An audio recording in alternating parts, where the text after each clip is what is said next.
Listeners who are blind, have low vision, or have another print disability, which makes reading, holding a book, or turning a page difficult or impossible. The content is copyrighted by the respective publishers. For more information, please visit us on the web at nfradioreading.org. This is Patricia Mary, and for the next hour, I will be reading from the Saturday, Sunday, January 10th and 11th issue of Off Duty from the Wall Street Journal on the Niagara Frontier Radio Reading Service. From the front page of Off Duty, everyone wants a room where they can escape their screens. Weary of smart everything, Americans are craving stylish analog rooms free of digital distractions, and designers are making them a growing trend. And this is by Nora Kuflockmer. James and Ellen Patterson are hardly Luddites, but the couple, who both work in tech, made an unexpectedly old, timely decision during the renovation of their 1928 Washington, D.C. home last year. The Pattersons had planned to use a spacious, unfinished basement room to store James's music equipment, but noticed that their children, all under age 21, kept disappearing down there to entertain themselves for hours without the aid of tablets or TVs. Inspired, the duo brought a new directive to their design team. The subterranean space would become an analog room, in quotation marks, a studious, screen free zone where the family could play board games together, practice instruments, listen to records, or just lounge about lazily, undistracted by devices. For decades, we celebrated the rise of the smart home, knobless, switchless, effortless, and entirely orchestrated via apps. But evidence suggested that screen free dumb spaces might be poised for a comeback. Many smart home features are losing their luster as they raise concerns about surveillance and, frankly, just don't function. New York designer Christine Garshot said she'd never have to work again if I had $1 for every time I had a client tell me my smart music system keeps dropping off or I can't log in. Google searches for how to reduce screen time reached an all time high in 2025. In the past 4 years on TikTok, videos tagged analog life, cataloging users' embrace of old technology, physical media, and low tech lifestyles received over 76 million views. And last month, Architectural Design Digest reported on nostalgia for old school tech, landline in hand, cord twirled around finger. Catherine Price, author of How to Break Up with Your Phone, calls the trend heartening. People are waking up to the idea that screens are getting in the way of real life interactions and taking steps through design choices to create an alternative, places where people can be fully present, said Price, whose new book, The Amazing Generation, co written with Jonathan Haidt, counsels tweens and kids on fun ways to escape screens. From both a user and design prospect, the Pattersons considered their analog room a success. Freed from the need to accommodate an oversized television or stuff walls with miles of wiring, their design team, Barn Van's architect and design Coleman Riddell, could get more creative, dividing the space into discrete music and game zones. Ellen's octogenarian parents who live nearby often swing by for a round or two of the stock market game, an eBay sourced relic from Ellen's childhood that requires calculations with pen and pencil. In the music area, James' collection of retro Fender and Gibson guitars adorn walls slicked with Faro and Ball's card room green, while the ceiling is papered with a pattern that mimics the organic texture of vintage Fender tweed. A trio of collectible amps clustered behind a standing mic form a de facto stage where family and friends perform on karaoke nights. Built-in cabinets display a reggae turntable and the couple's vinyl record collection. Playing a game with family or doing your own little impromptu karaoke is just so much more enjoyable than getting on your phone and scrolling for 45 minutes, says James. Screen free escapes. Dumb, in quotation marks, design will likely continue to gather steam, says Hans Laurie, a designer in Nashville, Tennessee, as people increasingly treat their homes less as spaces to optimize and more as spaces to retreat. Case in point, the top floor nook that designer Jean Hayes of Camden Grace Interior carved out in her Connecticut home as an offline space, her desk, a periwinkle beanbag chair paired with an ottoman by Jax, JAXX. I hunker down here when I need to escape distractions from the outside world, she explained. Sometimes I'm scheming designs for a project while listening to vinyl. Other times I'm reading the newspaper in solitude. When I'm in here without screens, I feel more peaceful and more productive at the same time. Two things that rarely go hand in hand. A subtle archway marks a transition into designer Zoe Feldman's Washington, D.C. rosy sunroom, a serene space she conceived as a respite for the digital demands of everyday life. Used for reading and quiet conversation, it reinforces how restorative it can be to be physically present in a room without constant input, the designer said. Laura Lubin, owner of Nashville's Base Interiors, transformed a tiny guest bedroom in her friend's cottage into her own wellness room, again in quotation marks, where she retreats for sound baths, massages, and reflection. Without screens, the room immediately shifts your nervous system. You're not multitasking or consuming. You're just present, she says. As a designer, she's fielding requests from clients for similar spaces that support mental health and rest, she says. People are overstimulated and overscheduled, she explained. Homes are no longer just places to live. They're expected to actively support well being. Designer Molly Torres of New York's BATE Interiors adopted the same brief when she designed a music room for her husband, owner of the labels Greenway Records and Levitation, in their Lido Beach, New York home.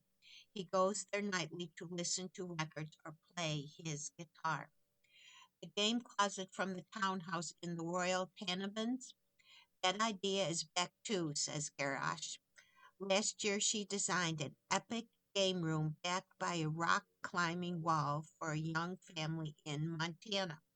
When you're watching a show or on your phone, it's a solo experience for the most part, the designer said.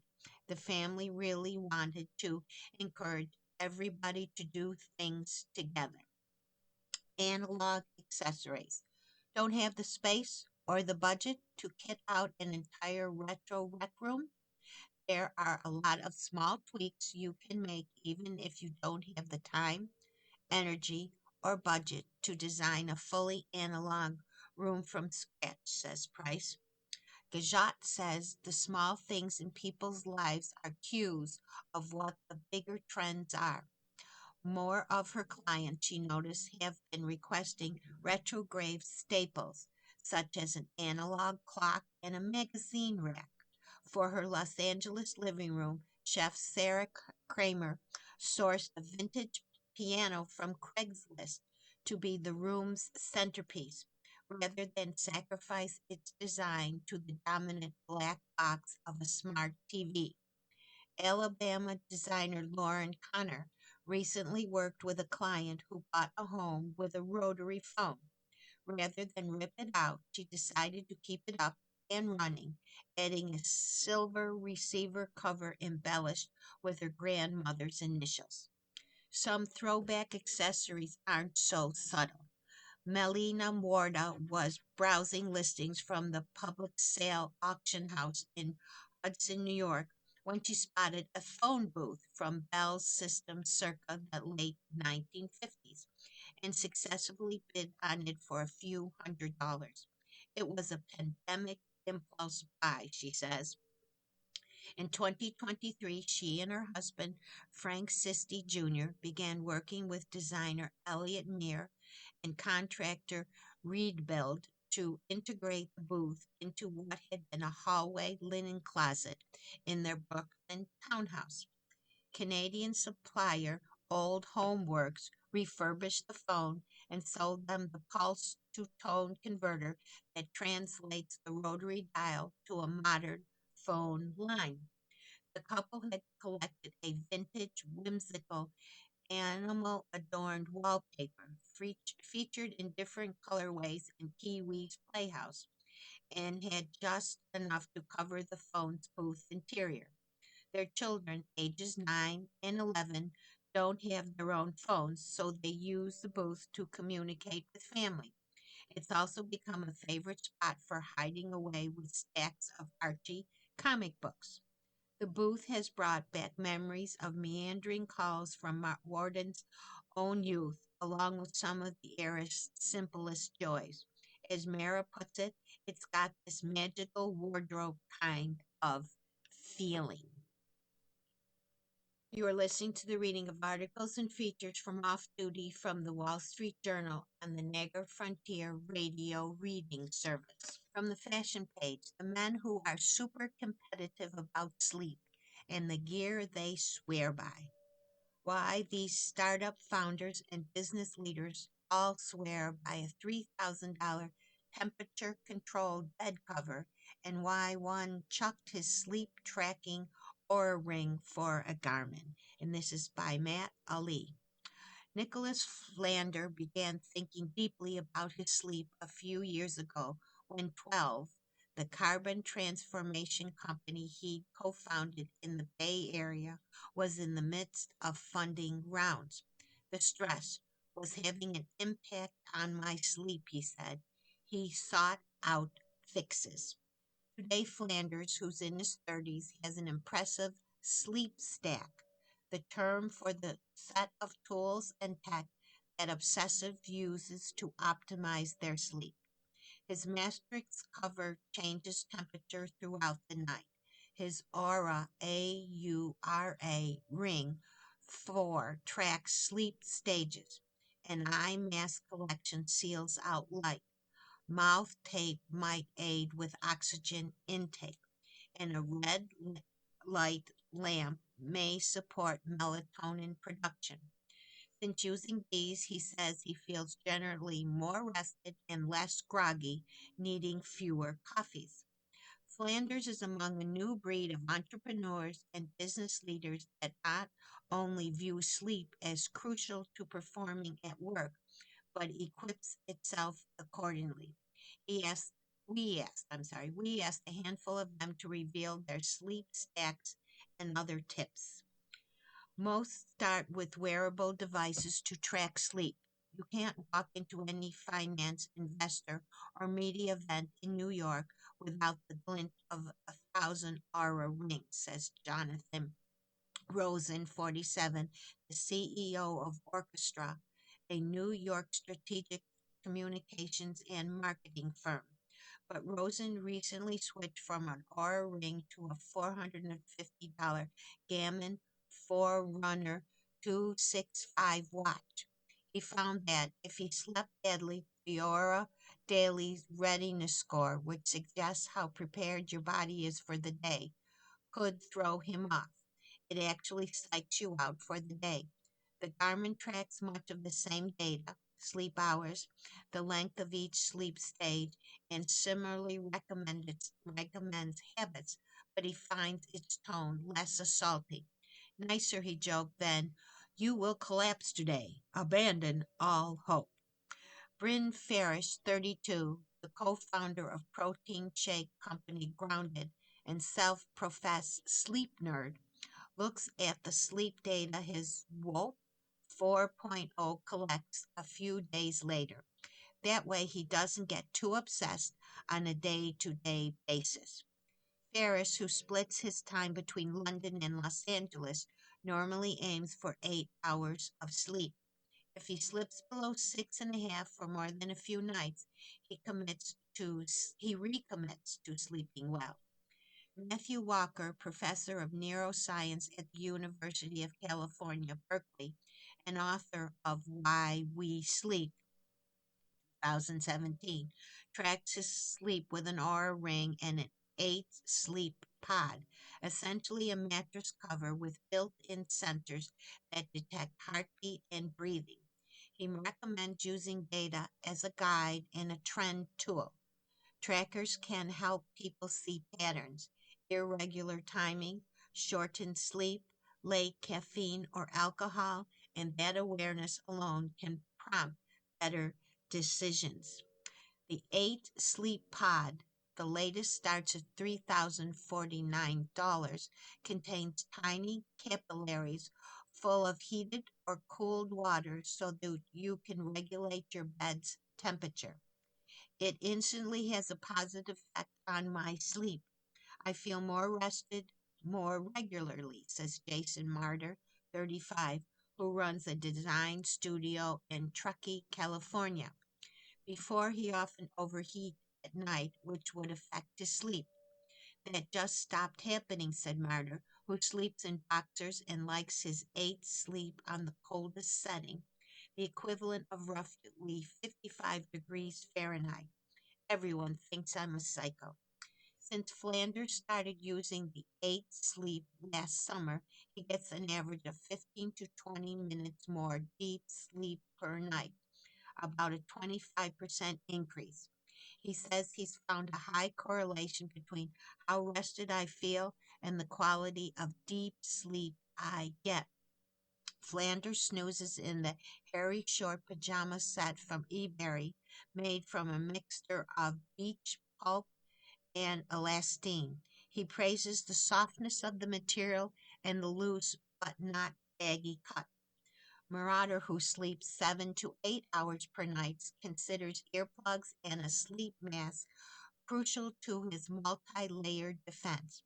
He uses heavy-duty phone earplugs by Honeywell, designed to prevent hearing loss in construction sites, and Wawo's really comfortable $20 blackout sleep mask, which was recommended by podcaster and investor Tim Ferriss. After trying a range of earplugs, Brent Ferriss settled on a set from Owl Snooze, which is $14 for 60 pairs. They work really well, and when you lose them, you haven't just lost $40. He uses a My Halo sleep mask with contoured eye cups that let him open his eyes. It's super comfy. Flanders prefers foam earplugs from Heroes, a little softer than others, so they fit really well. They offer an impressive 33 decibel sound reduction versus the 20 to 25 decibel sound typical of disposable earplugs. He owns 2 sleep masks using his $39 Manta Sleep model with ear cups similar to the high-lows to sleep upright on flights, and a $12 Fresh Me one from Amazon for lying flat in bed. Flanders and Harris swear by mouth tape, while Ferris admits it's not the sexiest look. He calls tape transformational. While the scientists, I'm sorry, while the scientific jury is out, proponents argue that tape encourages deep breathing, increasing the amount of oxygen your body gets during sleep.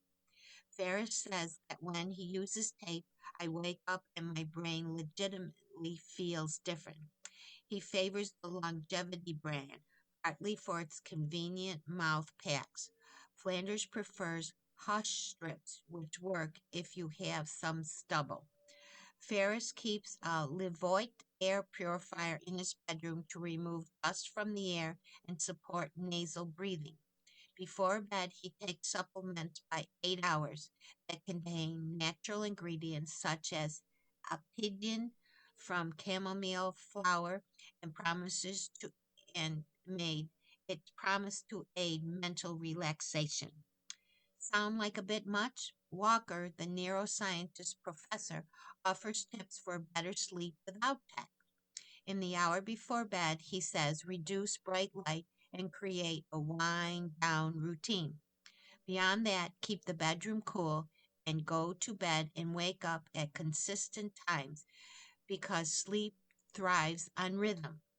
Whatever your approach, with gadgets and gizmos or without, just don't lose sleep over it. Another article from the fashion page. Jodie Foster talks power naps, her perfect day, and growing up in Hollywood. A role model for rigor, the Oscar winning applies her steel minded focus to everything. But there's still time for K pop demon hunters and fish soup in Iceland. And this article is by Marshall Heidman. It shouldn't come as a shock that Jodie Foster loves hard work. Maybe that's what happened when you earn your first Oscar nomination as a teenager and win Best Actress at 26 for The Accused and again at 29 for Silence of the Lambs. On the heel of scoring her first Emmy in 2024 for True Detective Night Country, Foster, now 63, is still looking for ways to test herself. This month, the actor and director, who speaks French fluently, has her first leading role in a French movie, the comical toned A Private Life. I wanted to make sure it was a real French movie and not a big, bloated American co production that just happened to be shot in France, said Foster of the film in which he plays a psychiatrist who investigates a patient's death. These days, Foster, who has two adult sons and lives in Los Angeles with her wife, photographer Alexandra Hedson, works sporadically but with the same dedication as ever. When she does make a movie, I work like a dog. I'm obsessed, and then I just want to go to sleep.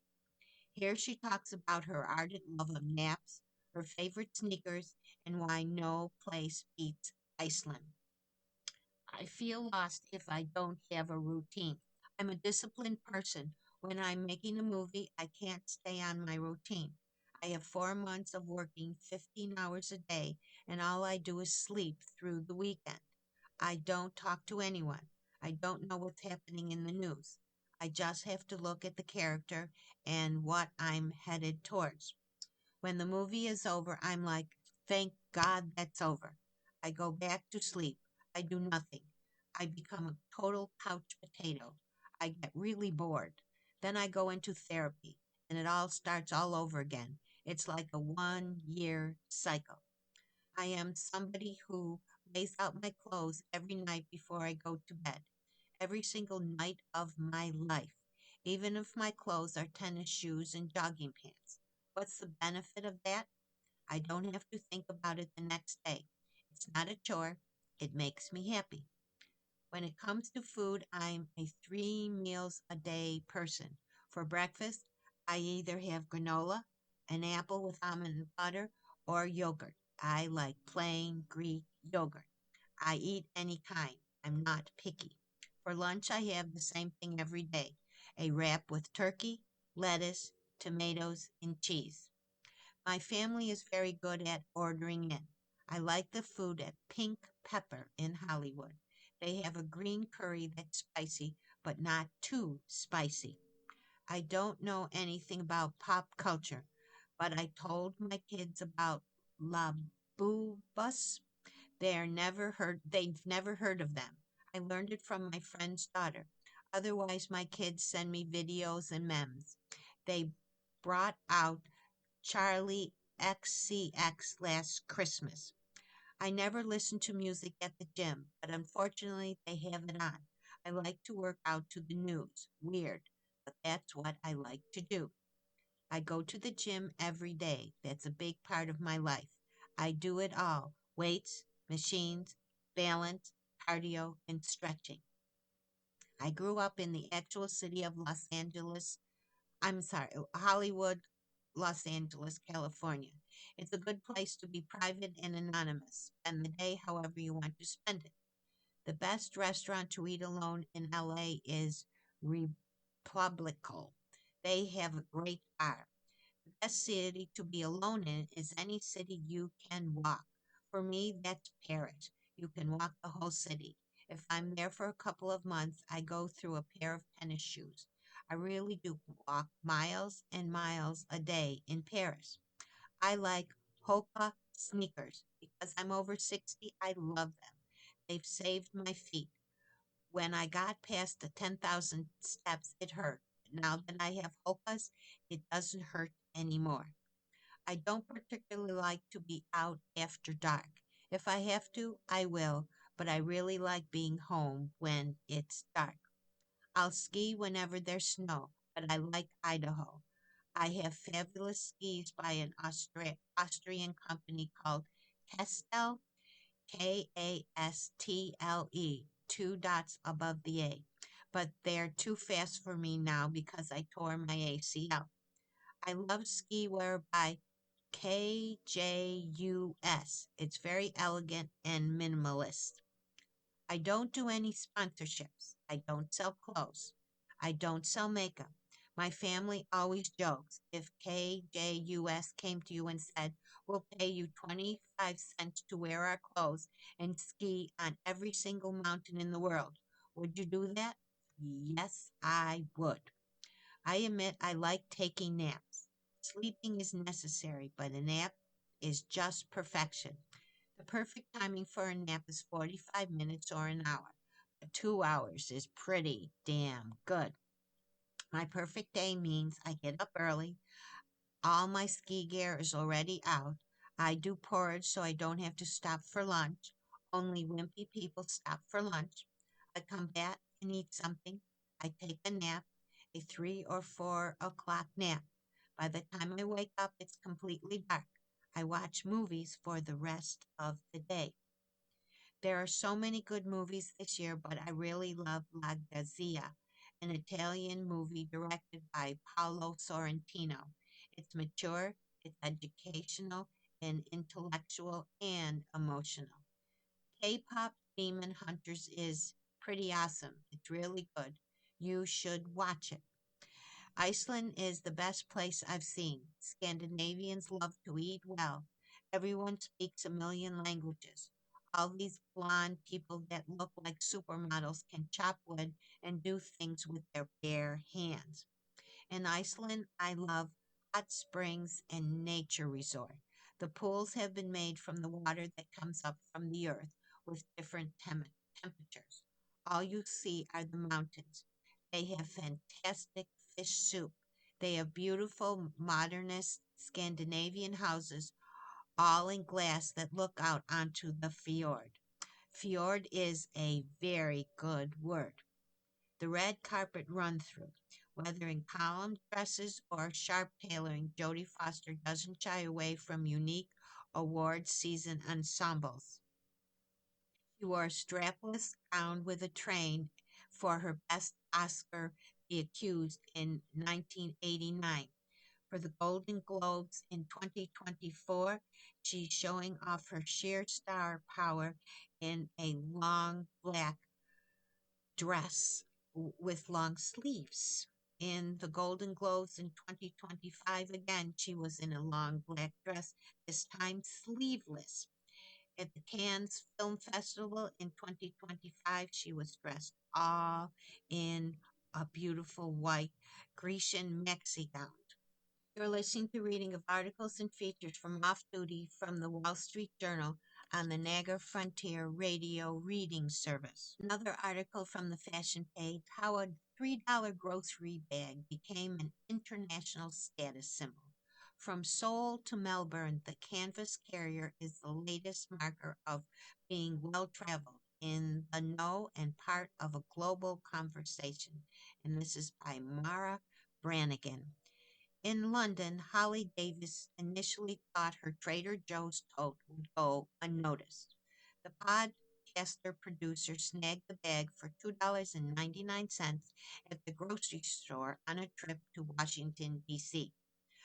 Back in the UK, where she grew up and lived, she figured it would simply be another anonymous canvas carrier.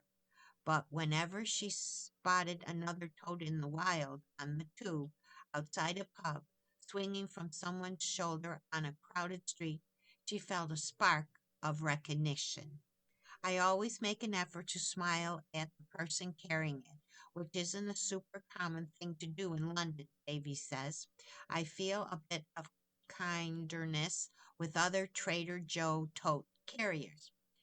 Here was someone who connected to America, she assumed, probably another like minded dual citizen or expat. Then the sightings multiplied. Something else was happening. The Trader Joe's tote, which sells for $2.99 in the U.S., has joined the rank of geographically specific status bags like those from London's Daunt Books or Paris's Shakespeare and Company. In addition to London, they're being carried in Seoul, Melbourne, Australia, and Tokyo. Because there are no Trader Joe's stores abroad, the bags are listed on resale platforms like Depop, eBay, Korea's Carrot Market for up to $10,000, with some eBay listings reaching $50,000. Trader Joe bag represents a limitation. Trader Joe's aren't in every city and aren't on every corner. Michelle Gabriel, a lecturer at the Yale School of Environment, said that already imparts a scarcity in a world of easy, accessible overconsumption can be used in the service of status. When asked about the bag's global reach, Trader Joe's distanced itself from the resale phenomenon. The company either condones nor supports reselling of its products and it can't stop the practice, says Nikki Road, the company's public relations manager. The current canvas totes are manufactured in Vietnam and sold exclusively through Trader Joe's locations. We appreciate that our customers connect with our products wherever they are in the world. The scarcity isn't limited to international markets. In the U.S., the totes sell out quickly at stores, fueling a domestic frenzy. Aylin Strong, a writer based in Southern California, first spotted one on the arm of a very chic, stylish friend at a playdate. Even though she was using it to store dried mango and sanitizer wipe for her toddler, it still looked effortlessly cool, she said. She tried to snag one herself but kept missing out. One of her friends buys the maximum number, 25 bags, each time they restock and gives them as gifts. Davis investigated the bags for the Articles of Interest newsletter published on Subtrack by the podcast of the same name in October 2025, exploring what the bag signals to its holders. One London carrier told Davis she assumes most people who use a Trader Joe's tote are quite liberal and cultured, while another described the bag as very lib, almost champagne socialist coded. Nearly everyone Davis interviewed abroad presumed Trader Joe had liberal connotations, though she learned this doesn't necessarily track in the U.S. itself. I think the Trader Joe's tote can be viewed as far enough away from the ultra capitalist, consumerist side of the U.S. that some people from the UK particularly dislike, Davis says. While Trader Joe's is objectively a massive corporation, the chain operates 618 stores in the U.S. It doesn't feel like a big box store. For Davies, hand painted signage and packages that look like it was designed by a mouse create an impression of independence. The logo hasn't gone through the same process of oversimplification that a lot of corporations have done. So it reads as homegrown, she says. This carefully cultivated impression, combined with the bag's visual similarity to the classic LL Bean boat and tote, gives it enough distance from overtly corporate American brands that international carriers can embrace it without feeling complicit, Davis says. In Seoul, Joanna Quinn, an Australian designer, kept spotting women in their 30s and 40s on the subway carrying the red logoed bags. Then she started seeing the bags listed on the Korean's primary e-commerce app. Quinn understood the appeal immediately. As someone who owns multiple New Yorker totes and has never been to the U.S., I can see the appeal of sporting iconic totes that are location specific, she says. I also proudly wear an Aldi t shirt to support my favorite supermarket from afar. Andy Wilson, a San Francisco based corporate retail consultant who has worked with brands such as Wayfair and Benefit Cosmetics, recently gifted her own tote to a friend in Melbourne because she said she never sees them in Melbourne and wanted to be the first, she said. The Trader Joe tote joins a long line of American culture exports that appeal abroad, from Supreme to the NBA. J. Joyce Tibbetts, a New York City based social media strategist whose analysis of the bags went viral on TikTok, said the tote's international popularity shows that even while America is having some shaky international relations and diplomatic conflicts, the country is still being discussed on a global scale and championed for its cultural exports.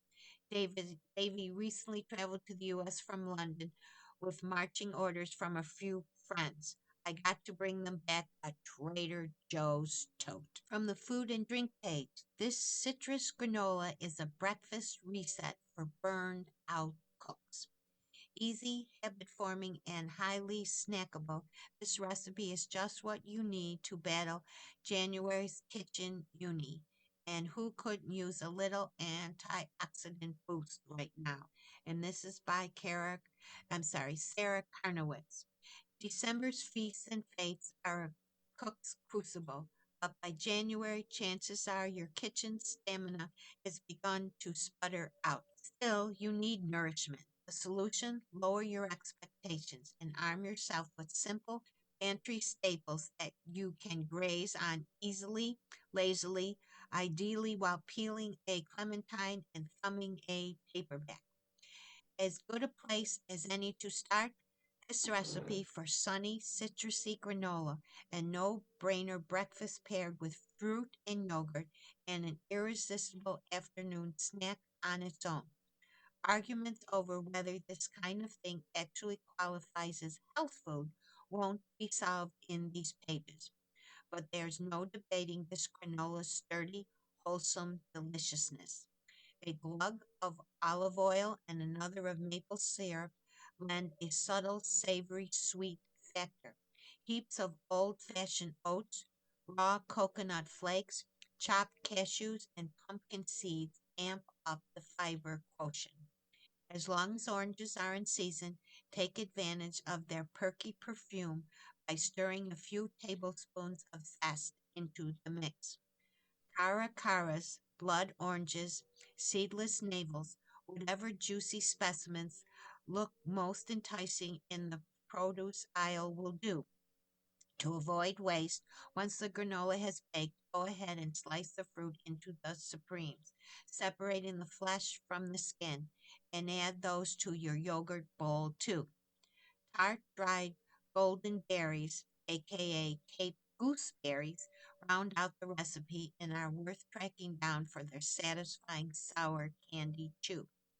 Should you care about such things, these berries also happen to be loaded with vitamins and antioxidants to boot. Can't swing especially sharp right now? Relax. a blend of raisins and some crystallized ginger will tick similarly flavored boxes. After all, it's January. The last thing you need to do is more work. The citrus oil, olive oil granola with golden berries.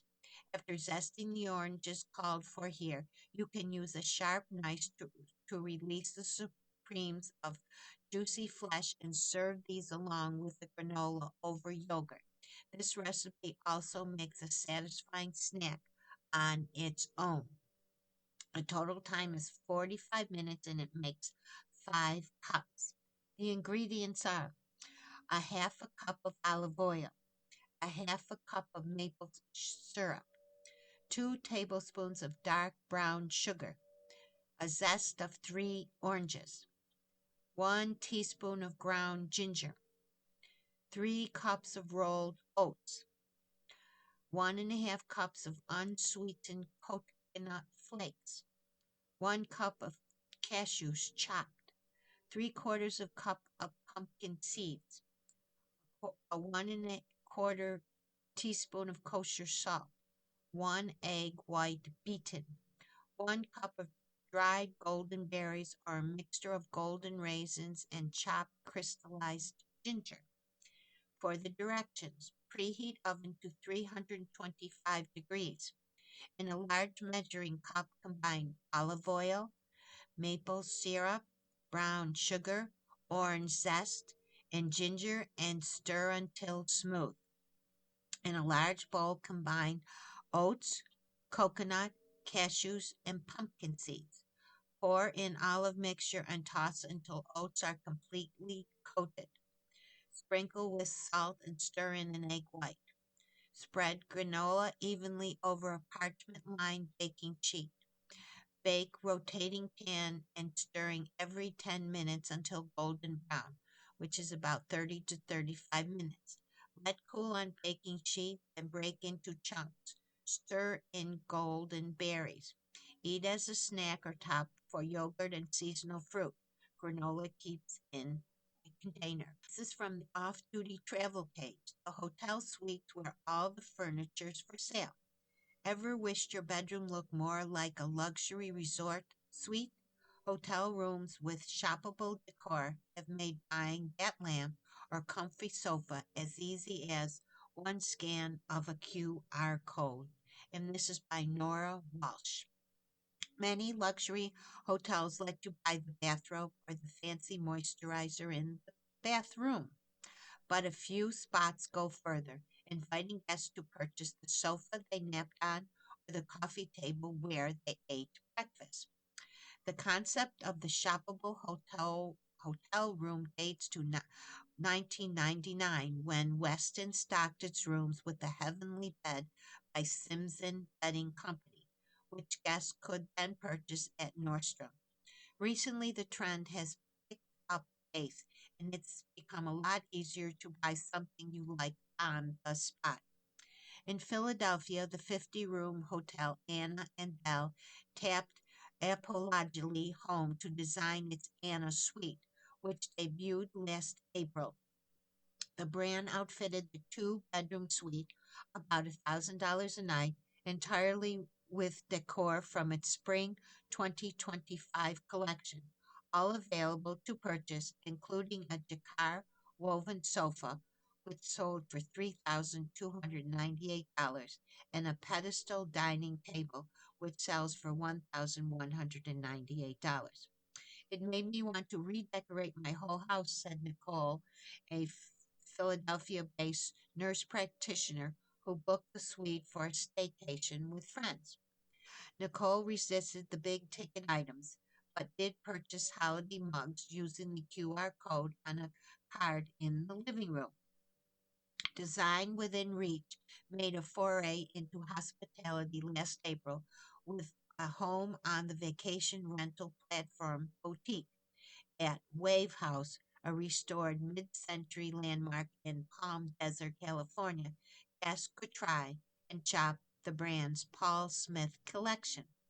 The initial pop-up was so successful, Design Within Reach recently launched a new collaboration, this time with Kayul Piaule, a 50-acre retreat in New York's Catskills.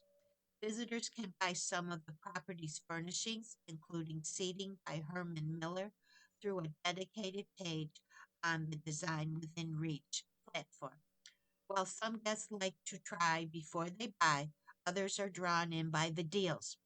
Last November, the Newport Harbor Island Resort in Rhode Island debuted a seasonal suite in collaboration with the brand Cozy Earth, with all the bedding, robes, and candles available for 20% off. Guest rooms designed around retail turned other travelers off. Anne Cecile Blanche, a New York based PR professional, said she chooses hotels to escape from home life. I don't necessarily want what's in my hotel room to be items I can have at home. That is not transportive or special. From a designer's perspective, accommodations can sell products more efficiently than showrooms. Danish design company VIP sells modular kitchens, furniture, lighting, and accessories. Guests can test drive swivel chairs, which sell for $1,475, sleek trash cans from $270, and even whole kitchens from $19,000, firsthand in a portfolio of 13 bookable guest houses around the world. There are clients who will travel for that experience, says so co-owner Sophia Christensen Englund. Unwind by Letty Teague. For real world advice on wine, try Reddit. Reddit. The platform's wine forum draws countless onophiles eager to offer recommendations and advice to fellow wine lovers. Diving in to sample the discussion, our wine columnists even enjoy the occasional silliness and snark. A forum where hundreds of thousands of wine lovers connect seemed like a good place to go looking for interesting conversations, and I found quite a few in my recent Reddit deep dive. Founded in 2005, Reddit has never been more popular. It remains a place where real people can share their opinions and wisdom with close oversight by moderators to ensure civil discourse. Indeed, the wine lovers I found on the r/wine subreddit, the name for a user-led community on Reddit, are not only civil but often quite knowledgeable. Some have a wonderfully snarky sense of humor as well. Potent perspectives. Two hugely popular California wines, Camus Cabaret and the Bordeaux style Red Opus 1, are the targets of a fair amount of snark in r/wine. They show up in many posts, including a popular one titled, What's Your Most Controversial Wine Opinion? A Reddit called Adventurous Rub 7636 declared Opus 1 is highly overrated. The 625 other opinions shared in response to that post included natural winemaking is a great way to hide how bad a winemaker you are, and Burgundy smells better than it tastes. My favorite opinion of all was from the Redditor Lord High Steward, who said, Taste notes are 100% subjective. He even offered examples from his own wife, including that Rojo smells like a pirate. The comment had 132 upvotes, of which mine was the 132nd. Upvoting affects whether and how prominently a comment is displayed. While Reddit users clearly aren't afraid to share their opinions, controversial or otherwise, nothing is allowed to get too far out of hand. Moderators might boot off, either permanently or temporarily, Redditors who ignore the rules of engagement. Members of the r/wine subreddit, 327,000 weekly visitors as of this writing, cannot link to personal websites, sell wine, or post photos of bottles without tasting notes. I endorse the last rule extra heartily. A photo of a bottle with no caption is mere bragging. Service to wine lovers is clearly key in r/wine, a refreshing change from platforms like Instagram, where bottle shop braggarts abound. Solid advice. The array of wine related intel on r/wine ranges from the serious to the silly, and I enjoy reading both. And there is no shortage of bonophiles eager to assist the less knowledgeable. Redditor Absolute from Moto posted a photo of Kenwood Merlot with the caption, New to wine, I'm crazy, or is this $10 wine incredible? A request for help selecting other good cheap wines drew a torrent of advice. One person recommended Bojas Cava, Broadbent Vino Verde, and Gentil, a white blend from the Alsace producer Hugo, while another chimed in with Yucco Valley Malbecs. Yet another Redditor counseled anything the parent family are a solid range for the price. Highly specific wine questions elicit plenty of highly specific advice. Quite a few Redditors jumped on the request for help finding a Napa Valley wine tasting with a real library vintage to impress a group of people, adding that price is not an issue.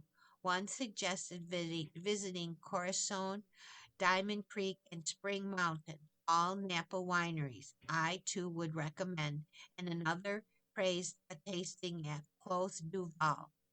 Redditor Don't Look Back _88 said that unlike in Burgundy or Jara, where connections matter more, in Napa, money can get you almost whatever experience you want.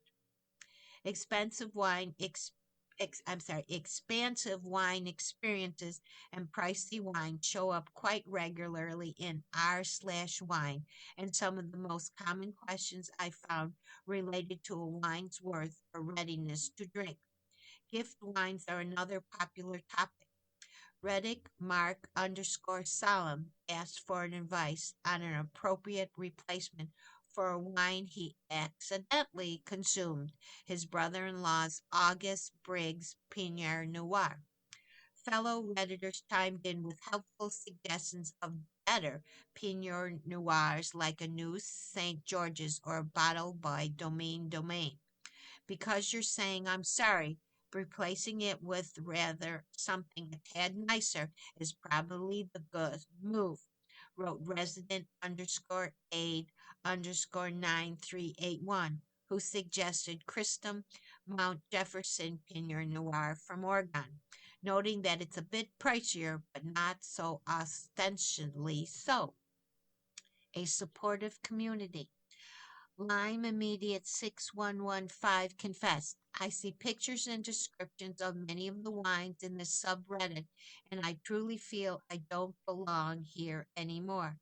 Happily, fellow wine redditors offered encouragement and helpful suggestions to get educated from podcasts to websites and other wine subreddits. Redditor Aiko Kusei even offered his personal email. Hungarian born Crusade, the rare Redditor who posts under his real name, works at Sheen Falls Lodge, a luxury hotel in Kamar, Ireland. He also co monitors the subreddit r/Slomarie, which currently has 1,700 users, mostly fellow wine professionals who discuss wine and service education. On r/Slomier, I found interesting discussion on wine keys, aka waiters' corkscrews. One Reddit Somme called the Chateau Limor model the Rolls Royce of wine keys, which I was happy to see, as I have two corkscrews at home, though sadly not the Rolls Royce model. Other praised Coast 38, with one calling it culty choice for professionals that has been in the industry for a long time and take wine extremely seriously. I learned so much exploring the Reddit wine communities. I definitely plan to post more myself. My moniker is the name of a favorite French wine, and I will certainly never drink Rojas again without thinking of pirates. From the Wall Street Journal magazine, these gifts are designed to become family heirlooms. Today's present could be tomorrow's heirlooms. You can't go wrong with the classics, such as luxury travel bags, a beautiful jewelry box, or a gold bracelet. However, the right recipient will be enchanted by the minimalistic bag or accessories for their iPods. For the aspiring art collector, is a Smith and Leather weekly journal. For the shopper who called their closet an archive, is an embroidery shirt for the men. For the person who got jewelry last year, is a beautiful Jessica McCormick jewelry box. For the hopeless romantic, is the unlimited bracelet available at Cartier's. For the kids who steal from their mother's closet, the Tory Burch fringe bag. For those who want everything they touch to be glamorous, is the Daylighter case from Bully Com. For the traveler who always buys a souvenir, the charm bracelet which charms from every part of the world that you've been. And this is from Celine. You can get it at Celine.com. For the offline gambler, the Boga Venta playing cards. And for the early adopter of AI, the iPod case. For the collector of conversational pieces, you can get the Egg Tomple plate available at Dior Boutiques. You have been listening to the reading of articles and features from Saturday, Sunday, January 10th and 11th issue of Off Duty from the Wall Street Journal. We read from Off Duty every Saturday at 6 p.m. Your reader has been Patricia Mary. God bless and be safe out there. Thank you for listening. Coming up next in the Niagara Frontier Radio Reading Service, we have Harper's Magazine. At 8 o'clock, we have Sports Illustrated. At 9 o'clock, we have The Athletic, a section of the New York Times. Stay with us for these readings and more through the rest of the evening.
Are you facing challenges with vision loss and need help?